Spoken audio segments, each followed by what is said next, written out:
तो गाइज ये है बाकी सीरीज का सीजन 1। उम्मीद है आपको पसंद आएगा। तो शुरुआत में मिस्टर अनचेंड और मिस्टर सेकंड के बीच में फाइट हो रही थी। दरअसल ये कोई आम फाइट नहीं थी, ये है कपड़े का खेल, जिसमें दो लोग एक कपड़े के कोने को पकड़ कर रखते हैं और दोनों एक दूसरे को गंदे तरीके से मारते हैं। जिससे भी कोना छूट जाता है वो हार जाता है। अब मिस्टर अनचेंड सेकंड को कहता है, इस तरीके से चीटिंग करोगे तो मैं नहीं खेलूंगा। इस कपड़े को तो अपनी 2 उंगलियों से पकड़ना है, लेकिन तुमने तो अपने दोनों हाथों से पकड़ रखा है। हाँ चलो कोई बात नहीं, अगर तुमने अपना इरादा बदल लिया है तो मैं भी बदल लेता हूँ। घबराओ मत, मैं इस कपड़े को अपनी छोटी उंगली से पकड़ूंगा। लेकिन भाई मिस्टर सेकंड भी कम नहीं है। इसके बाद सारे कैदी लोग हैरान हो जाते हैं, अरे ये क्या कर रहे हैं मिस्टर अनचेंड। सेकंड ने कपड़े को खींचा तो उसी के पास आ जाएगा और मिस्टर अनचेंड तो हार जाएगा। बाकी कहता है नहीं, ये एक चाल भी हो सकती है। अब मिस्टर अनचेंड सेकंड को कहता है, कब तक तुम दोनों हाथों से इस कपड़े को पकड़ कर रखोगे? तुम्हारे जीतने से पूरे जापान की इज्जत बढ़ जाएगी और मुझे यकीन है तुम्हारे देश में भी तुम्हारी इज्जत से बढ़कर और कुछ नहीं होगा। तो वॉरियर की तरह इज्जत से लड़ो। अब मिस्टर सेकंड अपनी दाढ़ी से एक बाल को तोड़ता है और सीधा मिस्टर अनचेंड की आंखों में दे मारता है। मिस्टर अनचेंड की आंखों से पानी निकलने लग जाता है और यहाँ पर सेकंड उसको पटक देता है। जैसे तैसे करके मिस्टर अनचेंड खुद को संभाल लेते हैं। सेकंड कहता है, अगर तुम इस तरीके से चीटिंग करोगे तब मैं नहीं खेलने वाला भाई। कपड़े को मुट्ठी में पकड़ना चीटिंग नहीं है क्या? ये सुनकर मिस्टर अनचेंड की गर्लफ्रेंड जिसका नाम मारियाना है वो कहती है, निकम्मा है तू। ये सुनकर मिस्टर अनचेंड का दिल टूट जाता है और यहीं पर मिस्टर सेकंड अनचेंड पर हमला कर देता है। सेकंड मिस्टर अनचेंड को बुरी तरीके से मारने लग जाता है। इतनी ज्यादा मार खाने के बाद मिस्टर अनचेंड कहता है, तुमने तो कपड़े को 2 उंगलियों से पकड़ रखा है, पर मुझे तो देखो मैंने तो पकड़ ही नहीं रखा। ये देखकर सब हैरान हो जाते हैं और अब मिस्टर सेकंड भी कपड़े को छोड़ देता है। तभी मिस्टर अनचेंड सेकंड को पकड़कर उसके मुंह को जमीन में घुसा देता है, लेकिन वो कपड़े को नहीं छोड़ता। और अब बाकी कहता है, क्या बकवास है, फाइट करने की बजाय ये एक रुमाल के साथ खेल रहे हैं। मैं नहीं देख रहा, जा रहा हूँ मैं यहाँ से। तभी तेज हवा चलने लग जाती है, रुमाल उड़ न जाए इसलिए मिस्टर अनचेंड और सेकंड उस रुमाल को रोकने की कोशिश कर रहे होते हैं। तभी मिस्टर अनचेंड कुछ ऐसा देखता है जिसको देखकर उसके पैरों तले जमीन खिसक जाती है, क्योंकि बाकी उसकी गर्लफ्रेंड के ऊपर सो रहा होता है। मारियाना कहती है, ए लड़के क्या कर रहा है तू, क्या करना चाहता है? लेकिन बाकी के तो भाई मजे आ जाते हैं, वो बड़े मजे से सो रहा होता है, उसे तो मुलायम बेड मिल गया था। ऐसी लड़ाई देखकर ये बच्चा सोएगा नहीं तो क्या करेगा? मर्दों के बीच हमेशा नॉकआउट होता है और तुम लोगों ने रुमाल का तमाशा लगा रखा है। इसी वक्त मिस्टर सेकंड मिस्टर अनचेंड के मुंह पर एक जोरदार लात मारता है, फिर अनचेंड के कान का एक पर्दा फाड़ देता है। इसके बाद वो अपने बालों को तोड़कर मिस्टर अनचेंड के कान में घुसाकर उसके कोर्निया को बाहर निकालने लग जाता है। तभी मिस्टर अनचेंड उसके हाथ को पकड़ लेता है और उसको एक जोरदार पंच मारता है, जिससे वो दूर जाकर गिरता है। अब बाकी खड़ा हो जाता है और मिस्टर अनचेंड को कहता है, मान गया भाई तुम्हें, तुम अमेरिका के सबसे ताकतवर फाइटर हो, चाहते तो उसे पहले ही हरा सकते थे। समझदार हो भाई, मान गया तुम्हें। अब मारियाना कहती है, चालू वो नहीं, चालू तुम हो, मजे लेने के लिए मेरे पास आ गए। ओ मारिया, आपका वेट बहुत ज्यादा मुलायम है और हाँ आप बहुत खूबसूरत हो। बस बहुत हुआ, अब जाओ यहाँ से। मिस्टर अनचेंड कहता है, शुक्रिया बाकी, मारिया मुझसे बहुत चिढ़ी हुई थी, तुमने उसको शांत कर दिया। ओ कोई बात नहीं। तभी हम देखते हैं मिस्टर सेकंड फिर से खड़ा हो जाता है। ओ अनचेंड के पास आकर उसको एक जोरदार किक मारता है, जिससे अनचेंड गिर जाता है। तभी मिस्टर अनचेंड खड़ा होता है और वो कहता है, अभी तक मैं तुम्हें बच्चा समझकर तुम्हें छोड़ रहा था, पर अब नहीं। फिर मिस्टर अनचेंड मिस्टर सेकंड को एक जोरदार धब्बड़ मारता है। ये धब्बड़ इतना तेज था कि कुछ वक्त के लिए सैटेलाइट और जीपीएस मैप भी काम करना छोड़ जाते हैं। वेल अब हमें यूजिरो हानमा का सीन दिखाया जाता है। वो एक गाड़ी में थे और उस गाड़ी को ड्राइव कर रहा था अमेरिका का प्रेसिडेंट। यूजिरो हानमा कहता है, तुम गाड़ी भी अपने देश की तरह बिल्कुल सुस्त चलाते हो, एकदम दूसरों के भरोसे। माफ कीजिएगा ओगर, पर मैं प्रेसिडेंट हूँ ना, इसीलिए अपनी सिक्योरिटी के लिए कुछ ना कुछ तो करना ही पड़ता है। इसके बाद हमें लेसन नाम के इस बंदे का सीन दिखाया जाता है, जो ये सोच रहा होता है कि मैंने अपने लोगों को बचाने के लिए प्रेसिडेंट की सिक्योरिटी का वादा किया है। और तभी यहाँ पर प्रेसिडेंट और यूजिरो हानमा आ जाते हैं। प्रेसिडेंट कहते हैं, देखो लिसन, एक प्रॉब्लम है, ये प्रॉब्लम मेरे लिए है या आपके लिए? देखो लिसन, ये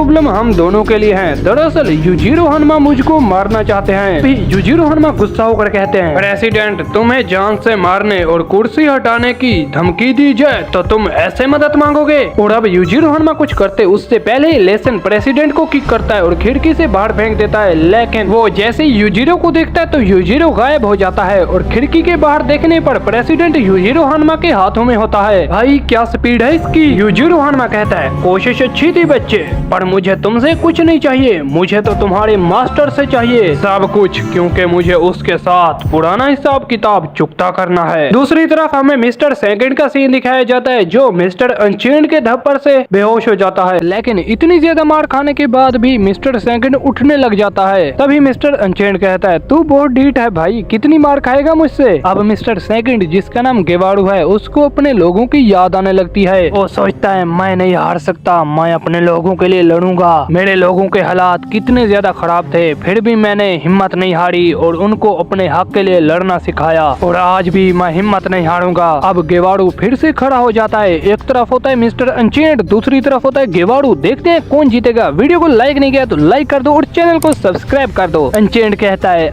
आज मरने के लिए बेहतरीन दिन है। तुम्हें पता है ये लफ्ज कौन इस्तेमाल किया करते थे? हाँ अच्छे से जानता हूँ। अमेरिकन और वियतनाम वॉर के दरमियान जो सोल्जर फाइट के लिए जाते थे वो इस लफ्ज का इस्तेमाल किया करते थे, क्योंकि ये लफ्ज जीने की एक उम्मीद देता है। क्योंकि उन सोल्जर्स को पूरा यकीन था कि वो अपने घर वापस लौटेंगे। जाने दो इन बातों को, अब खेल को खत्म करते हैं। अनचेंड कहता है, ठीक है फिर देखते हैं कौन खत्म होता है। अब मिस्टर अनचेंड अपनी सारी मसल पावर को इंक्रीज कर अपने पंच में लेकर आता है। दूसरी तरफ गेवाड़ू कहता है, हवा बहुत तेज हो रही है। फिर वो भी अपनी फुल पावर में आ जाता है और मिस्टर अनचेंड और गेवाड़ू एक दूसरे के आमने सामने होते हैं। तभी गेवाड़ू अपनी फुल पावर के साथ मिस्टर अनचेंड को हवा में उड़ा देता है। सारे कैदी उसकी जय जयकार कर रहे होते हैं, गेवाड़ू गेवाड़ू गेवाड़ू गेवाड़ू। लेकिन तभी गेवाड़ू देखता है अमेरिका का प्रेसिडेंट उसके आगे झुका हुआ है और बाकी कहता है, तुमसे कोई मिलने आया है। हाँ ये यहाँ पर कैसे आ गया? तभी यहाँ पर यूजिरो हनुमा आ जाता है। हाँ तो गेवाड़ू, लोग कहते हैं मैं दुनिया का सबसे ताकतवर इंसान हूँ, पर मेरी नजरों में दुनिया के सबसे ताकतवर इंसान तुम हो। हाँ शायद सपनों में। सही कहा। तभी गेवाड़ू को याद आता है, नहीं ये हकीकत नहीं है, ये एक सपना है। दरअसल मिस्टर अनचेंड ने अपनी फुल पावर को इंक्रीज करके गेवाड़ू को एक ऐसा पंच मारा था जिससे गेवाड़ू पूरी तरीके से जमीन में घुस जाता है। उसके पैर हवा में थे। जैसे ही अनचेंड अपना पंच हटाता है तो उसके पैर नीचे हो जाते हैं। ये देखकर सारे कैदी लोग हैरान हो जाते हैं। अब मिस्टर अनचेंड बाकी के पास आता है और कहता है, गेवाड़ू सिर्फ एक ही वजह से हारा, क्योंकि उसने अपनी ट्रेनिंग के दरमियान स्पीड, बैलेंस और पिकनिक पर ध्यान दिया। उसने ताकत बढ़ाने और मसल्स के बारे में तो सोचा ही नहीं। हालांकि उसको हराने में ताकत ही तो काम आई। और एक बात तो मैं बताना भूल ही गया, ये जो तुम मेरा शरीर देख रहे हो ना, ये ओरिजिनल शरीर नहीं है। मैंने अपने मसल्स को बढ़ने से रोक रखा है, इसीलिए शायद मैं छोटा दिख रहा हूँ, पर जरा ये देखो मैंने अपने मसल्स को अंदर दबा कर रखा हुआ है और अगर मैं इन्हें बढ़ने से ना रोकूं तो ये इतने बढ़ जाएंगे कि ये पूरी जेल को तबाह कर देंगे। बाकी कहता है, देखो हम सब जानते हैं तुम्हारी बॉडी बहुत अच्छी है, पर इतना झूठ भी मत बोलो। ये सुनकर मिस्टर अनचेंड बाकी को उठा लेता है और बाकी कहता है, छोड़ो मुझे। सॉरी बाकी, अपनी तारीफ में कुछ ज्यादा ही कह गया। तो बताओ अब भी क्या तुम मुझसे लड़ना चाहते हो? ऐसा कहकर वो बाकी को एक स्लैप करता है और बाकी कहता है, इसकी ताकत तो बिल्कुल मेरे डैड के जैसी है। फिर बाकी खुद को संभाल लेता है और वहीं मिस्टर अनचेंड उसके सामने सर झुकाकर खड़ा था। माफ करना, अपनी तारीफ में मैंने कुछ ज्यादा ही बोल दिया। ये बॉडी मैंने फाइट करने के लिए नहीं बल्कि अपनी गर्लफ्रेंड मारिया को उठाने के लिए बनाई है। फिर मिस्टर अनचेंड अपनी गर्लफ्रेंड को उठाकर वहाँ से चला जाता है। सुबह के वक्त पुलिस वालों को एक खत मिलता है जिस पर मिस्टर ओलिवा और मिसेज मारिया का नाम लिखा हुआ था। उसके बाद ये खत मिस्टर अनचेंड जैसे ही खोलता है तो उसके अंदर गेवाड़ू के देश की करेंसी थी। अनचेंड सोचता है इसको तो पूरे अमेरिका में कोई भी नहीं लेगा। फिर पुलिस वाले जैसे ही गेवाड़ू का सेल देखते हैं तो उसके अंदर गेवाड़ू नहीं होता। अनचेंड कहता है, गेवाड़ू अगर चाहता तो वो तुम सब की आंखों के सामने भी जा सकता था, लेकिन उसने ऐसा नहीं किया। वो रात को ही यहाँ से चला गया और तुम्हें जरा सी भी भनक नहीं होने दी। बाकी कहता है, मुझे लगता है तुम्हें इस करेंसी को लेकर उसके देश चले जाना चाहिए, वहाँ पर ही तुम इसे खर्च कर सकते हो। हाँ कहे तो तुम ठीक ही रहे हो। अब हमें गेवाड़ू का सीन दिखाया जाता है जो अपने शहर में चला गया था और वो वहाँ पर बहुत खुश था। इसके बाद हमें दूसरे दिन का सीन दिखाया जाता है जहाँ पर पुलिस वाले सभी कैदियों को उठा रहे होते हैं। पुलिस वाला कहता है अटेंडेंस का टाइम हो गया है, इसलिए सीधी लाइन में खड़े हो जाओ। एक बार फिर से कह दूं, गंदी नाली के कीड़ो, यहाँ पर तुम्हें सांस लेने की इजाजत दी जाती है, एक दूसरे से बात बिल्कुल मत करना। बाकी कहता है जरा सुनिए, क्या हुआ लड़के, पोटी आ गई क्या? बाकी कहता है मेरा बाहर जाने का दिल कर रहा है। क्या कहा? तभी बाकी उसको एक किक मार देता है। दूसरा पुलिस वाला इस पर गोली चलाता है। बाकी फुल स्पीड में उसके पीछे जाता है और उसकी बत्ती गुल कर देता है। बहुत सारे पुलिस वाले बाकी पर गोलियां चलाते हैं, लेकिन बाकी उन गोलियों से बच जाता है। आगे चलकर बाकी को कई सारे पुलिस वाले मिलते हैं जिनके हाथों में गन थी, लेकिन बाकी उनको बड़ी ही आसानी से हरा देता है और उनसे गेट 1 की चाबी ले लेता है। गेट 1 के खुलते ही इस जेल का वार्डन बाकी के सामने खड़ा था। वो बाकी को कहता है क्या मैं पूछ सकता हूँ इस जेल से भागने की मेन वजह क्या है? पता नहीं, बस मैं सोच रहा था कि मैं इस जेल का दूसरा मिस्टर अनचेंड बन सकता हूँ। वार्डन कहता है तो अभी तुम्हें क्या लग रहा है, तुम इस जेल के दूसरे अनचेंड बन पाओगे? नहीं बन पाऊंगा, नहीं बनूंगा। तभी एक ऑफिसर दूरबीन की हेल्प से बाकी और वार्डन पर नजर रख रहा होता है। इसके बाद हमें बाकी और वार्डन का सीन दिखाया जाता है। वार्डन बाकी को कहते हैं हाँ भाई बाकी, तुम्हें लग रहा होगा कि तुम यहाँ से बड़ी ही आसानी से भाग जाओगे। हाँ लग तो रहा है। इसके बाद ये सारे सोल्जर बाकी को घेर लेते हैं। वार्डन कहता है बच्चे तेरा काम तमाम होने वाला है, कोई आखिरी इच्छा हो तो बता दे। बाकी कहता है काम तमाम तो आपका होने वाला है सर, जरा अपने गूगल को तो देखें। तभी वार्डन के गूगल में क्रैक आने लगते हैं और वो वहीं पर ही टूट जाता है। ये तुमने कब किया? बाकी कहता है तब जब आप मेरे बहुत करीब आ गए थे। बाकी कहता है मैंने इन सोल्जर्स की शर्ट का एक एक बटन तोड़ लिया है और जिस्म का सबसे कमजोर हिस्सा भी इसी जगह पर होता है और मुझको पूरा यकीन है तुम 6 सोल्जर्स में से 2 तो मर जाएंगे। वार्डन सोल्जर्स को शूट करने के लिए कहता है, लेकिन वो डर की वजह से शूट ही नहीं कर पाते। ये देखकर वार्डन भी डर जाते हैं। अब बाकी वार्डन को कहता है मेरे कंधे पर हाथ रखो। ये सुनकर वार्डन बाकी के कंधे पर हाथ रख देता है। ऐसा लग रहा था कि ये दोनों दुश्मन नहीं बल्कि दोस्त हों। वार्डन के कहने पर बाकी के 2 गेट खोल दिए जाते हैं। बाकी कहता है बस हवा खा ली दोस्तों, अब आओ मुझे हथकड़ी लगाओ। तभी यहाँ पर मिस्टर अनचेंड आ जाता है। वो बाकी को कहता है भागने का मौका मिला तो यहाँ से भागे क्यों नहीं, मैं तो बस टहलने के लिए बाहर आया था, दरअसल मेरा मकसद कुछ और था। अनचेंड कहता है हाँ तो बताओ बच्चे क्या था तुम्हारा मकसद? मिस्टर ओलिवा, मुझे ऐसे आजाद देख कर आपको जलन हो रही है ना? तुम्हें क्या लगता है तुम्हारे इस तरह खुलेआम घूमने से मुझको कोई फर्क पड़ेगा? बाकी कहता है अगर मैं अपनी मर्जी से जेल के अंदर आऊं और जाऊं तो आप में और मुझ में क्या फर्क रहेगा? अब मिस्टर अनचेंड को गुस्सा आ जाता है और वो कहता है तुम्हारी गर्मी तब तक नहीं निकलेगी जब तक तुम्हारा सामना मुझसे नहीं होगा। बाकी हथकड़ी को तोड़ता है और कहता है तुम्हें लगता है बाकी एक बच्चा है, मैं बड़ी आसानी से उसको हरा दूंगा, पहले जाओ जाकर ढंग का खाना खाओ फिर मुझसे लड़ने के लिए आना। वार्डन हैरान हो जाता है और कहता है ये मिस्टर ओलिवा से कैसे बात कर रहा है? मिस्टर अनचेंड को बहुत ज्यादा गुस्सा आ रहा होता है, लेकिन मिस्टर अनचेंड शांत होकर कहता है हाँ तुम सच कह रहे हो, आज मैंने नाश्ता किया ही नहीं। बाकी कहता है मान गया भाई तुम्हें, तुम ओरिजिनल मिस्टर अनचेंड हो, क्योंकि मैंने तुम्हें उकसाने के लिए जो भी कहा इससे तुम्हारा गुस्सा दुगना हो जाना चाहिए था, पर ऐसा हुआ नहीं, क्योंकि अगर ऐसा हो जाता तो जेल में तुम्हारी शान के खिलाफ बातें होती और तुम्हें तुम्हारी शान बहुत पसंद है। फिर मिस्टर अनचेंड कहता है बाकी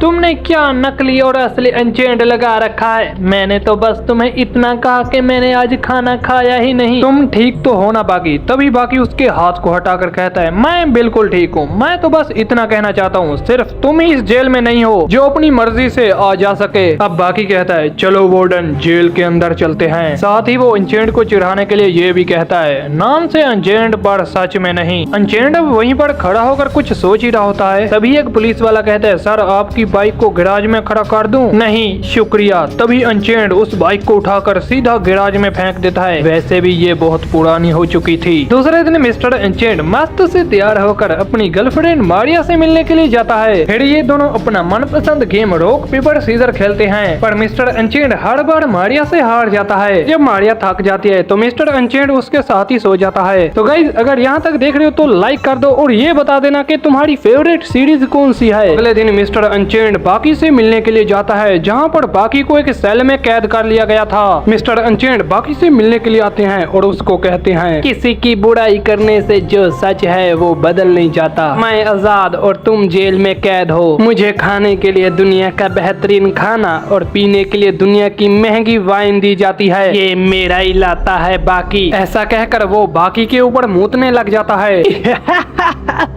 तुम कहते हो ये मेरा इलाका है? मिस्टर अनचेंड, जो खुद को महान कहता है, एक सेल में जो कैदी बंधा हुआ है वो उसके ऊपर मूत रहा है। तुम भले ही इस जेल के अंदर आजाद हो, लेकिन तुम्हारे चेहरे पर मुझे वो खुशी नहीं दिख रही जो दिखनी चाहिए। और मुझे देखो, जेल में बंद होने के बावजूद भी मैं कितना खुश हूँ। ये देखकर मिस्टर अनचेंड की आंखें फटी की फटी रह जाती हैं। इसके बाद मिस्टर अनचेंड जब खाना खाने के लिए जाता है तो उसे दुनिया की सबसे महंगी वाइन दी जाती है, लेकिन मिस्टर अनचेंड उस वाइन को उसी वक्त तोड़ देता है। दूसरी तरफ जेल के अंदर बाकी को पीने के लिए एक बूढ़ा आदमी पानी देता है और पानी को पीकर बाकी पूरी तरीके से रिलैक्स हो जाता है। वेल, अब वार्डन मिस्टर अनचेंड के साथ मीटिंग करते हैं, जहाँ पर वो उसको बताते हैं, मिस्टर ओलिवर, बाकी के इस तरह जेल से भागने की वजह से कैदियों में दहशत और ज्यादा बढ़ गई है। क्या आप बाकी से फाइट करने वाले हैं? क्या तुम्हें लगता है मैं उस बच्चे के साथ फाइट करूंगा? पर ये बताओ, तुम्हें ऐसा क्यों लगता है? वार्डन कहता है, मिस्टर अनचेंड, आपके पास ताकत और पहुंच दोनों हैं, इसीलिए आप और गेवारू दोनों जेल के अंदर आ और जा सकते हैं। पर बाकी जो उस दिन अकेले ही जेल से बाहर निकल गया, उसके पास क्या है? अच्छा, तो तुम ये तो नहीं कहना चाहते कि वो अपनी ताकत के बल पर बाहर गया? नहीं नहीं मिस्टर ओलिवा, आप गलत समझ रहे हैं। मैं तो ये कहना चाहता हूँ कि बाकी के ऐसा करने की वजह से कैदियों के हौसले बढ़ गए हैं। छोड़ो इन कैदियों को, हमें इनसे क्या लेना। मैंने सुना है अमेरिका के प्रेसिडेंट को कुंफू देखना बहुत पसंद है, तो उन्हें यहाँ बुला लो और साथ ही मीडिया को भी। क्या आप कहना क्या चाहते हैं मिस्टर अनचेंड? बाकी जब अमेरिका के सबसे ताकतवर आदमी से हारेगा तो इस न्यूज को पूरी दुनिया लाइव देखेगी, जिससे तुम्हारी जेल को भी काफी मुनाफा होगा। क्या आप बात कर रहे हैं मिस्टर अनचेंड? इसके बाद मिस्टर अनचेंड बाकी के पास जाता है और उसको कहता है, देखो हमारा मुकाबला 2 हफ्ते बाद है। बाकी कहता है, देखो मैं 2 हफ्ते का इंतजार नहीं कर सकता, मुझे तुमसे लड़ना है और अभी। ऐसा कहकर बाकी मिस्टर अनचेंड को किक करता है, जिससे उसके मुंह से खून निकलने लग जाता है। मिस्टर अनचेंड कहता है, तुम्हें सच में लगता है बाकी 2 हाथ बंधे होने के बावजूद भी तुम मुझे हरा सकते हो? अगर तुम्हें लड़ने का इतना ही शौक है तो आ जाओ फिर। मिस्टर अनचेंड अपने कपड़ों को फाड़कर अपनी लड़ने वाली फॉर्म में आ जाता है। बाकी कहता है, अगर तुमने अपनी लड़ाई करने की तैयारी कर ली तो मैं भी थोड़ी तैयारी कर ही लेता हूँ। फिर बाकी अपने कंधे को डिसलोकेट करके अपने अंगूठे को उस लोहे की चेन से छुड़वा लेता है। फिर बाकी जैसे मिस्टर अनचेंड पर वार करता है तो मिस्टर अनचेंड उसको एक ऐसा स्लैब मारते हैं जिससे वो जेल की दीवार को तोड़ते हुए दूसरे सेल में पहुँच जाता है। वहाँ पर एक कैदी होता है जो इस पूरी फाइट को देख रहा होता है। बाकी और मिस्टर अनचेंड अब एक दूसरे के आमने सामने आ जाते हैं। इनके बीच में बस एक दीवार थी। तभी बाकी मिस्टर अनचेंड को पंच करता है, लेकिन मिस्टर अनचेंड उसके पंच को पकड़ लेते हैं। अब मिस्टर अनचेंड बाकी को अपनी तरफ खींचने लग जाते हैं। वो इतनी जोर से खींचते हैं कि दीवार ही टूट जाती है। तो गाइज, यहीं से मिस्टर अनचेंड और बाकी की फाइट शुरू होती है, इसलिए इस वीडियो को पूरा देखना, हो सके तो लाइक भी कर देना। अब मिस्टर अनचेंड बाकी के हाथ और पैर को पकड़कर उसको ऐसे झुलाने लगता है जैसे वो किसी टॉवल को हिला रहा हो। फिर मिस्टर अनचेंड बाकी को इतनी जोर से मारता है कि उसको दूसरे सेल में पहुंचा देता है। इन सभी सेल्स के अंदर एक एक कैदी को रखा गया था जिनके हाथ पीछे से बंधे हुए थे। चाहे ये जेल हो या कोई और जेल, मिस्टर अनचेंड को कोई नहीं रोक सकता। वेल, अब मिस्टर अनचेंड बाकी को इतनी जोर से फेंकता है कि वो कई सेल तोड़ देता है और फाइनल में आता है एक ऐसा दरवाजा जो लोहे का बना हुआ था। फिर मिस्टर अनचेंड बाकी को एक ऐसा पंच मारता है जिससे वो दरवाजा भी टूट जाता है और वो नीचे गिर जाता है। अब मिस्टर अनचेंड नीचे आ जाता है, जहाँ पर पुलिस वाले बाकी को देखकर बहुत ज्यादा हैरान होते हैं कि ये इतनी ऊपर से गिरा लेकिन अभी तक इसको कुछ नहीं हुआ। मिस्टर अनचेंड पुलिस वालों को पीछे हट जाने को कहता है। फिर बाकी जैसे मिस्टर अनचेंड को किक करता है तो मिस्टर अनचेंड उसका पाँव पकड़ लेता है। बाकी अपने दूसरे पाँव से मिस्टर अनचेंड को मार रहा होता है और आखिर में मिस्टर अनचेंड बाकी को जमीन पर जोर से मारता है। इससे बाकी दूर जाकर गिरता है, लेकिन फिर भी बाकी सीधा हो जाता है और वो सोचता है ये है अमेरिका के सबसे ताकतवर इंसान की ताकत। मैं बिल्कुल ऐसी फाइट चाहता था। ये लड़ाई बिल्कुल वैसी है जैसे 5 साल पहले थी मेरे डैड यूजिरो हानमा के साथ। उनकी ताकत और मेरी ताकत में जमीन आसमान का फर्क था, फिर भी मैंने उनके साथ फाइट की और अब बाकी का शरीर पिघलने लग जाता है। वो सोचता है मैंने कितनी आसानी से इस पूरी जगह को कवर कर लिया। तभी बाकी हवा में उड़ जाता है। मिस्टर अनचेंड कहता है मानना पड़ेगा, तुम वाकई में युजिरो हानमा के बेटे हो, क्योंकि तुम में उनका खून है और ताकत भी तो होगी ही ना। तभी पुलिस वाले वहाँ देखते हैं जहाँ पर बाकी लेटा हुआ था। वहाँ पर बाकी के पसीने की वजह से एक डीमन फेस क्रिएट हो गया था। ये demon face Japanese martial arts की पीठ पर होता है। इस फेस को हिट मसल्स या राक्षस का मुंह भी कहते हैं। वेल, अब मिस्टर अनचेंड कहता है तुमने देर कर दी बाकी, तुम्हें अपने बड़ों को इतना इंतजार नहीं करवाना चाहिए था। अब मिस्टर अनचेंड भी बाकी के अंदर कुछ अलग महसूस कर रहे थे। ओ बाकी, मुझे लगता है मेरी मार ने तुम्हें बदल कर रख दिया। जानते हो मुझको चीटिंग करना बिल्कुल पसंद नहीं। फिर वो अपने मसल्स को टाइट करता है, लेकिन तभी बाकी उसको एक ऐसा पंच मारता है जिससे वो उसी वक्त नॉकआउट हो जाते हैं। इस पंच की स्पीड इतनी ज्यादा थी कि इसको कोई भी नहीं देख पाया। पुलिस वाले कहते हैं उस वक्त तो हमने अपनी पलकें भी नहीं झपकाई, फिर भी हम उसे नहीं देख पाए। फिलहाल इस फाइट को कोई और भी देख रहा था, जिसको हम सीसीटीवी कहते हैं। गाइस, लाइक नहीं किया तो लाइक कर दो यार। पुलिस वाले जब सीसीटीवी में देखते हैं तो वो हैरान हो जाते हैं कि बाकी ने मिस्टर अनचेंड को कैसे पंच मारा इतनी स्पीड के साथ, और मिस्टर अनचेंड तो एक ही जगह पर खड़े हुए हैं। वेल, अब मिस्टर अनचेंड खड़ा होकर कहता है मैं समझ गया कि तुमने मुझे कैसे गिरा दिया। मैंने एक बुक में पढ़ा था जब हमारी बॉडी कोई मूवमेंट करती है तो हमारा दिमाग आधे सेकंड पहले ही पूरी बॉडी को यह सिग्नल भेज देता है। मिसाल के तौर पर अगर आपकी तरफ कोई चाकू फेंकता है तो आपका दिमाग आधा सेकंड पहले ही बॉडी को रिएक्ट करवाएगा कि सामने खतरा है, हट जाओ। मतलब वो टाइम जिस वक्त आपका दिमाग सिग्नल भेजता है तो उस वक्त आपकी बॉडी पूरी तरीके से इनकॉन्शियस होती है, यानी उस वक्त आपके साथ कुछ भी हो सकता है। और तुमने इस चीज का काफी अच्छा फायदा उठाया, क्योंकि जिंदगी भर तुमने जो मुश्किलों का सामना किया और साथ ही हर वो लड़ाई जो तुमने अपने लिए लड़ी, इतना ही नहीं तुम्हारी रगों में बहता हुआ हानमा परिवार का खून तुम्हें बाकियों से आधा सेकंड तेज बनाता है। ऑन द स्पॉट इसका इस्तेमाल नामुमकिन है, पर मुझे इसकी कोई जरूरत नहीं, क्योंकि मेरे पास ये है। खुद को बचाना चाहते हो तो बचा लो। यहीं पर बाकी कुछ ऐसा देख लेता है जिसको देखकर उसको अपनी आंखों पर यकीन नहीं होता, क्योंकि मिस्टर अनचेंड आधे सेकंड के अंदर ही बॉल बन गया था। दुनिया में एक ऐसा जानवर भी है जो खतरा महसूस होने पर खुद को बॉल के आकार में तब्दील कर लेता है, उसका नाम है आर्माडिलो। वेल, बाकी मिस्टर अनचेंड को ऐसे देखकर बहुत ज्यादा हैरान होता है, क्योंकि इस टेक्निक को इस्तेमाल करना बहुत ज्यादा मुश्किल है। वो इसलिए क्योंकि इस टेक्निक को परफॉर्म करने के लिए हमारी बॉडी के कई सारे जॉइंट्स काम करते हैं। इसलिए बाकी भी इस टेक्निक को देखकर सोचता है ओ मैं समझ गया, इस टेक्निक को मेरे सामने कोई और भी इस्तेमाल कर चुका है। घोड़े शिनोगी, उसने भी ऐसी ही टेक्निक का इस्तेमाल किया था, पर तुम्हारे मसल मास इतना ज्यादा है कि मैं समझ ही नहीं पाया। इसके बाद बाकी मिस्टर अनचेंड को किक करता है, पर मिस्टर अनचेंड को कुछ नहीं होता, उल्टा बाकी ही दूर जाकर गिरता है। बाकी ये देखकर बहुत ज्यादा हैरान होता है। तभी पुलिस वाले बताते हैं मिस्टर अनचेंड एक दिन जम के वाइन पी रहे थे, उनका मूड बहुत ज्यादा अच्छा था। तभी उन्होंने अपनी शर्ट उतारी और कहा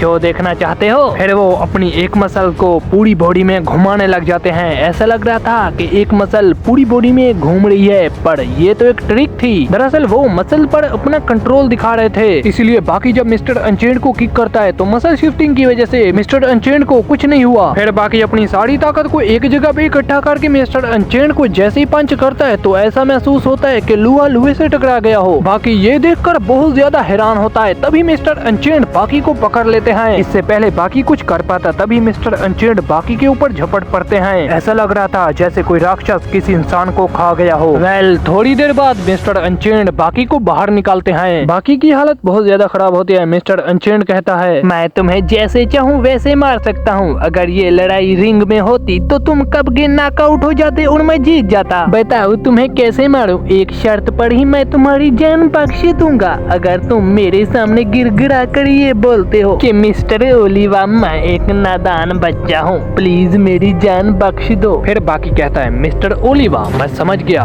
कि तुम चाहते क्या हो। तुम चाहते हो कि ये लड़ाई किसी न किसी तरीके से रुक जाए, पर ऐसा नहीं होगा। ये लड़ाई हम दोनों में से किसी एक की मौत के साथ ही खत्म होगी। तभी मिस्टर अनचेंड बाकी पर हमला करते हैं, लेकिन बाकी इस अटैक को डॉज कर लेता है। फिर वो बाकी के ऊपर झपट पड़ते हैं। इस बार तो उन्होंने बॉल का साइज और भी छोटा कर दिया था, लेकिन बाकी कहता है एक ट्रिक को तुम मेरे ऊपर बार बार इस्तेमाल नहीं कर सकते, बच्चा समझा है क्या मुझे? इसके बाद मिस्टर अनचेंड बाकी को पंच करता है, जिससे वो दीवार के पास ही खड़ा हो जाता है। मिस्टर अनचेंड कहता है बच्चे तुमने बहुत बड़ी गलती कर दी। क्या करोगे, जान से मार दोगे ना, इससे ज्यादा क्या कर सकते हो तुम। बाकी मिस्टर अनचेंड को कहता है देखो मैं तुम्हें बच्चों की तरह नहीं हराना चाहता, मैं अमेरिका के सबसे ताकतवर इंसान को ताकत से हराना चाहता हूँ। यानी बाकी मिस्टर अनचेंड को फेस पंचेस का चैलेंज देता है। ये एक दूसरे के मुंह पर पंचेस मारेंगे, जो भी नॉकआउट होगा वो जीत जाएगा। नॉकआउट क्यों होगा भाई, एडिटर इसको कट कर देना, जो भी नॉकआउट होगा वो हार जाएगा। मिस्टर अनचेंड ये सुनकर बहुत ज्यादा हंसते हैं। तभी एक आवाज आती है जो कि कैदी माइकल की थी। ये कैदी उन्हीं सेल्स के अंदर था जो मिस्टर अनचेंड ने तोड़ दिए थे। ऐसे में पुलिस इनको वार्निंग दिए बगैर ही इनको शूट कर सकती है। माइकल बाकी को कहता है देखो बाकी, तुम उसे ऐसे नहीं हरा पाओगे, मैं भी उसे फेस पंचेस और हैंड टू हैंड में नहीं हरा सकता। बस करो माइकल, अब चुप हो जाओ, बहुत कर ली तुमने बकबक, लेकिन मैं जो करने आया हूँ वो करके रहूंगा। तभी बाकी यूजिरो हनमा के स्टांस को अपना लेता है। बाप बेटा ही तो है ये। बाकी और मिस्टर अनचेंड एक दूसरे के आमने सामने होते हैं। वो एक दूसरे को खतरनाक पंच मारते हैं। ये पंचेस बहुत ज्यादा खतरनाक थे और इनकी स्पीड इतनी ज्यादा थी कि कुछ भी दिखाई नहीं दे रहा था। पुलिस वाले अपनी टोपी को उतार लेते हैं। यकीन नहीं होता कि दुनिया में कोई इस तरीके से भी लड़ सकता है पूरी ईमानदारी के साथ। बाकी कहता है आज मिस्टर ओलिवा हारेगा, इसीलिए मैं मिस्टर ओलिवा पर लगातार अटैक करूंगा और उसको उस दीवार के पास ले जाऊंगा। फिर बाकी मिस्टर अनचेंड पर लगातार अटैक कर रहा होता है। मिस्टर अनचेंड भी कुछ कम नहीं थे, वो भी बाकी को अच्छी खासी टक्कर दे रहे थे, लेकिन बाकी उस पर हावी हो रहा था। मिस्टर अनचेंड कहता है एक बच्चा जिसकी उम्र मेरे से आधी है वो मुझे पीछे धकेल रहा है, मेरे प्यारे अमेरिका को वो नीचे गिरा रहा है। तभी मिस्टर अनचेंड बाकी को एक पंच मारता है, लेकिन बाकी खड़ा होकर मिस्टर अनचेंड को टक्कर मारता है। दीवार टूट जाती है और मिस्टर अनचेंड नॉकआउट हो जाता है। बाकी का हाल भी बेहाल था। पर ये सीन देखने लायक था। फिर जब मिस्टर अनचेंड को होश आता है तो वो हैरान हो जाता है क्योंकि उसके सामने उसकी गर्लफ्रेंड खड़ी थी जो मिस्टर अनचेंड को कहती है सच बताओ मिस्टर ओलिवा, क्या तुम बाकी से हार गए हो। मिस्टर अनचेंड कहता है तुम यहाँ तक चल कर आई हो। हाँ, पर मैं बहुत थक गई हूँ। अब ये बताओ क्या ये लड़का मुझे वापस ले जाएगा। नहीं, ये हक दुनिया का कोई इंसान मुझसे नहीं छीन सकता। फिर वो अपनी गर्लफ्रेंड मारिया को उठाता है और कहता है जाओ जाके वार्डन को कहो मुझे सभी कैदियों से बात करनी है। इसके बाद सारे कैदी एक जगह पर इकट्ठे होते हैं। मिस्टर अनचेंड कहता है उम्मीद है तुम लोगों ने वो अफवाह तो सुनी ही होगी। वो अफवाह नहीं बल्कि सच है, मैं बाकी हनमा से हार गया, पर मैं इस हार को एक्सेप्ट नहीं करूँगा क्योंकि मैं ही इस जेल का बादशाह हूँ। लेकिन एक प्रिजन में दो किंग कैसे रह सकते हैं, इसलिए बेहतर है एक किंग को मार दिया जाए। ये सुनकर बाकी की सिटी पिटी गुल हो जाती है। घबराओ मत, इस जेल से बाहर निकालने वाला हूँ तुम्हें। वार्डन बाकी को यहाँ से बाहर निकाल दो। सर लेकिन इतनी जल्दी कागजात कैसे तैयार होंगे? सारे कैदियों को बाहर भगवाना है क्या तुम्हें? वार्डन कहता है नहीं नहीं नहीं नहीं सर, अभी सब कुछ हो जाएगा। फिर बाकी जेल से एक सैंकल लेकर चला जाता है, लेकिन प्रॉब्लम ये थी कि मिस्टर अनचेंड ने बाकी के पीछे हेलीकॉप्टर लगा दिया था। दूसरी तरफ कैप्टन स्ट्राइडम यूजिरो हनमा को बताता है कि बाकी ने अमेरिका के सबसे ताकतवर इंसान मिस्टर ओलिवा को हरा दिया। मुझे डर है कहीं वो आपको भी ना हरा दे। बाकी मुझको हराएगा। वो मेरे बेटे होने का अच्छा फायदा उठा रहा है।